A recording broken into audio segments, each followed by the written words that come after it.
এখন আমরা হেঁটে যাচ্ছি একদম গলির ভিতর দিয়ে। ঠিক এই গলির বাহিরেও অনেক জায়গা রয়েছে আপনি যেখান থেকে কিনতে পারবেন। এবং এখানে যে জিনিসটা হয় যে দামাদামির কোনো ইয়ে নেই, স্কোপ নেই। দামাদামি ছাড়া আপনাকে একদমে কিনতে হবে এবং জিনিসগুলো পিওর পাবেন এবং ওয়ার্ল্ড ওয়াইড অ্যাকসেপ্টেড যে প্রোডাক্টগুলো তারা বিক্রি করে থাকে।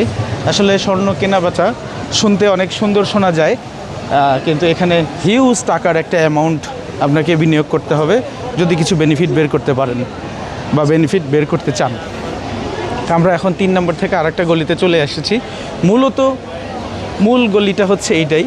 এই যে দোকানটা দেখতেছেন, এই দোকানটা এর আগেও আমি অনেকবার এসেছি। মেয়েরা যারা আসে, পারতপক্ষে মেয়েদেরকে না নিয়ে আসা ভালো হবে। তারা এখানে আসলে কিনুক বা না কিনুক, এখানে ভিড় জমে। এই দোকানটা অনেক পুরাতন দোকান এবং এখানে এত বড় বড় হার আপনি চাইলে বানাইতে পারবেন, কিনতে পারবেন। ডায়মন্ড সহ হোয়াইট গোল্ড, ডায়মন্ড এবং যা যা দরকার আর কি এই জগতের সর্বোচ্চ মূল্যের সবই আপনি এখানে পাবেন। তবে চিন্তাভাবনা আপনার করতে হবে, চিন্তাভাবনা থাকতে হবে যে আপনি যেন কিছুটা হিসাব নিকাশ বোঝেন।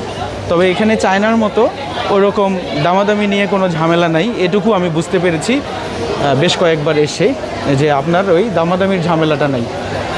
প্রতিদিনের রেট প্রতিদিন শেয়ার বাজারের মতো আপ টু ডেট হয় এবং সেই রেট অনুযায়ী তারা বিক্রি করে।